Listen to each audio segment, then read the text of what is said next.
Physics second year उसका topic जो हमने पहले लेक्चर सुना हुआ इलेक्ट्रिक फील्ड लाइंस, उसको हम आगे कंटिन्यू कर रहे हैं। इलेक्ट्रिक फील्ड लाइंस के बारे में बेसिक इंट्रो हम इसके पहले जो लेक्चर हो चुका है उसमें बात कर चुके हैं। आपको बताया गया है कि किसी भी चार्ज के गिर्द जो उसकी इलेक्ट्रिक फील्ड होती है आप उसको चंद इमेजिनरी लाइन से इंडिकेट कर सकते हैं और उन इमेजिनरी लाइन को हम इलेक्ट्रिक फील्ड लाइंस कहते हैं या इसे इलेक्ट्रिक लाइंस ऑफ फोर्स भी कहा जाता है। आज इसी टॉपिक को आगे कंटिन्यू करेंगे। तो बेसिकली आज हम यूँ कह लें कि हम इलेक्ट्रिक फील्ड लाइंस की करैक्टरिस्टिक्स पे बात करने लगे। इसकी चंद करैक्टरिस्टिक हैं, चंद प्रॉपर्टीज हैं जिसको आज हम आगे बढ़ाएंगे। तो करैक्टरिस्टिक्स में से करैक्टरिस्टिक नंबर 1, वैसे ये लास्ट टाइम की लेक्चर में बात की गई थी कि जब भी आपके पास एक पॉजिटिव चार्ज होगा और एक नेगेटिव चार्ज होगा तो इलेक्ट्रिक फील्ड लाइन हमेशा पॉजिटिव चार्ज से स्टार्ट करेंगी और नेगेटिव चार्ज पे जाके एंड हो जाएगी। ये आपकी बाकायदा कहने इलेक्ट्रिक फील्ड लाइंस की एक प्रॉपर्टी है। Electric field lines always originate from positive charge and terminate on negative charge. फिर आगे प्रॉपर्टी नंबर 2, प्रॉपर्टी नंबर 2 को समझने के लिए आप सब कर लें कि हमारे पास ये एक कैपेसिटर है। कैपेसिटर इस चैप्टर के अंदर आगे आकर जो हम डिस्कस करेंगे कि ये कैपेसिटर क्या होता है, लेकिन आपने 10th क्लास में भी सुना हुआ है कि कैपेसिटर एक चार्ज स्टोरिंग डिवाइस है जिसमें बेसिकली 2 कंडक्टर होते हैं, दरमियान में कोई इंसुलेटर होता है। उसमें से एक कंडक्टर पे हम पॉजिटिव चार्ज रखते हैं और एक कंडक्टर पे हम नेगेटिव चार्ज रख रहे हैं। अब होता बेटा ये है कि यहाँ पॉजिटिव और नेगेटिव चार्ज है। अभी मैंने आपको प्रॉपर्टी में बताया कि वहाँ इलेक्ट्रिक फील्ड लाइन की डायरेक्शन पॉजिटिव चार्ज से नेगेटिव चार्ज की तरफ होगी। तो मान लीजिए कि ये हम फील्ड लाइन शो कर रहे हैं। अब ये जो कैपेसिटर की फील्ड होती है उस फील्ड को अगर हम कंप्लीटली शो करें तो कहा जाता है कि सेंट्रल लाइन तो ऐसी होती है लेकिन किनारों पे जो फील्ड लाइन होती है ना वो ऐसी होती है। मतलब आप किनारे वाली फील्ड लाइन शो करें तो कर्व है, यानी एक लिहाज से अगर हम बात करें तो कैपेसिटर के दरमियान जो फील्ड है दरमियान वाली वो सारी हम पैरेलल और इक्वली डिस्टेंट लाइनों से रिप्रेजेंट करेंगे और किनारों पे जो फील्ड है उसको हम कर्व लाइनों से रिप्रेजेंट करेंगे। अब यहाँ से प्रॉपर्टी ये बनती है कि जहां फील्ड ऐसे पैरेलल लाइनों में और इक्वली डिस्टेंस लाइनों में शो करेंगे तो इसका मतलब ये होता है कि यहाँ पे फील्ड यूनिफॉर्म है।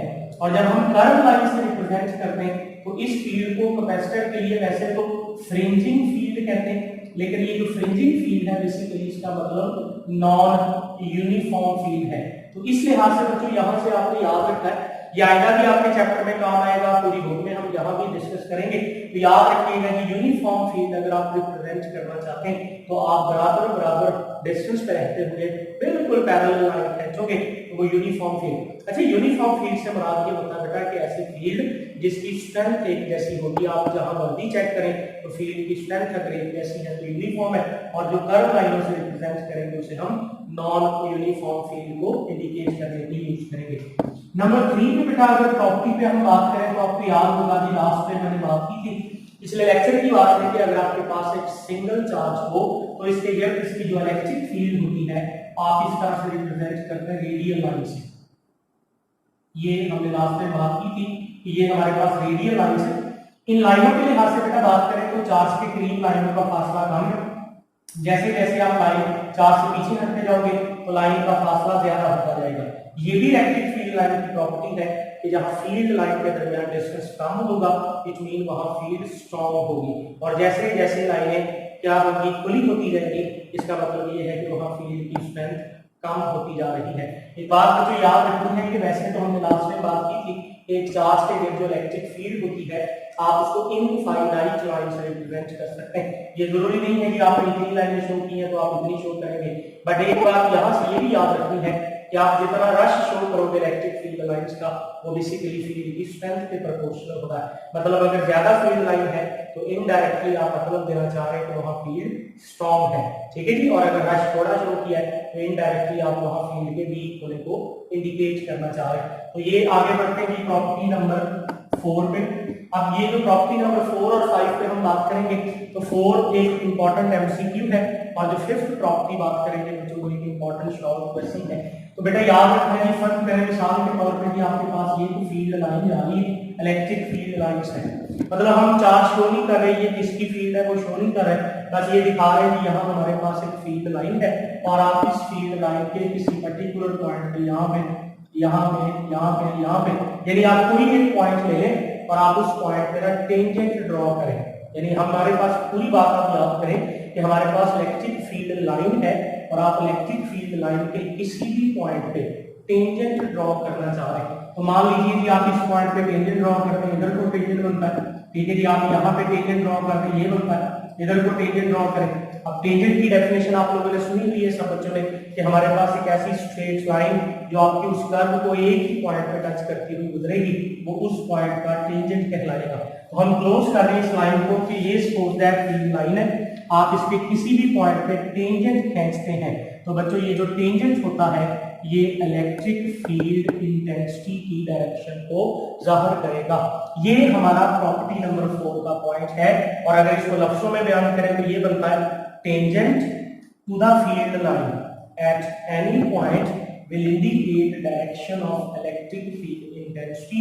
जैसा कि मैंने बोला था कि बच्चों ये जो पॉइंट नंबर 4 है ये आपके बोर्ड के लिहाज से एक इंपॉर्टेंट एमसीक्यू है, ये आप याद रखेंगे। सवाल क्या बनेगा जी इसके अंदर कि ये जो फील्ड लाइन पे आप किसी पॉइंट पे अगर हम टेंजेंट ड्रॉ करें तो वो टेंजेंट किसकी डायरेक्शन बताएगा, तो सब लोग याद रखेंगे कि वो इलेक्ट्रिक फील्ड इंटेंसिटी की डायरेक्शन बताएगा। आगे बढ़ते हैं जी प्रॉपर्टी नंबर 5 की तरफ आते हैं और ये आपकी एक्सरसाइज में ना 12.5, यानी अगर आप एक्सरसाइज के शॉर्ट क्वेश्चन निकालें तो एक्सरसाइज में जो 5वां क्वेश्चन होगा ये 5वां पॉइंट उसी शॉर्ट क्वेश्चन का आंसर कंसीडर किया जाएगा। देखो बच्चों आपके पास ना आप अपने जहन में या आप अपनी टेक्स्ट बुक खोलें, इलेक्ट्रिक फील्ड लाइंस का टॉपिक खोलें तो आपको ना बहुत सारी डायग्राम दिखाई देगी। एक सिंगल चार्ज की फील्ड लाइन है, फिर 2 चार्ज लेके दिखाई, फिर ऑपोजिट चार्ज लेके दिखाई दी है। आप सारे टॉपिक को बगौर देखें तो आप इस नतीजे पे पहुंचोगे कि फील्ड चाहे सिंगल चार्ज की हो चाहे मल्टीपल चार्जेस की हो, फील्ड लाइन कभी एक दूसरे को क्रॉस नहीं करेगी। ये रूल है इनका कि फील्ड लाइन कभी भी एक दूसरे को बेटा क्रॉस करेगी। चाहे आप सिंगल चार्ज की फील्ड देख लें चाहे मल्टीपल चार्जेस की, आपको कभी ये सिचुएशन देखने को नहीं मिलेगी कि फील्ड लाइन ऐसे क्रॉस करके जा रही है। तो यहां से ना 5वीं प्रॉपर्टी ये बन गई, electric field lines will never cross each other. अब यही सवाल अगर हम क्वेश्चन की सेंस में पूछ लें, electric field lines never cross, why, क्यों नहीं क्रॉस कर सकती, तो बेटा इसका आंसर ये है कि अभी हमने पढ़ा है कि सर अगर आप किसी भी पॉइंट पे टेंजेंट ड्रॉ करेंगे तो वो ई की डायरेक्शन बताएगा।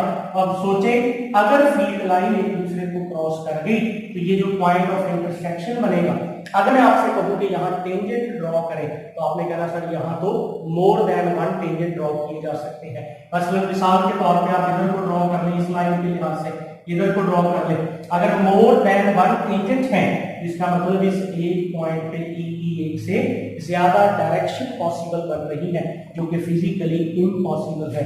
इम्पॉसिबल से मुराद ये है कि एक पॉइंट पे ई की एक ही डायरेक्शन हो सकती है, मतलब फील्ड लाइन कभी एक दूसरे को क्रॉस नहीं करेगी, क्योंकि अगर कर गई तो जिस पॉइंट पे क्रॉस होगा उस पॉइंट पे एक से ज्यादा टेंजेंट ड्रॉ होंगे, एक से ज्यादा ई की डायरेक्शन पॉसिबल होगी, लेकिन आपने कहा सर ऐसा पॉसिबल हो ही नहीं सकता। ई क्या है?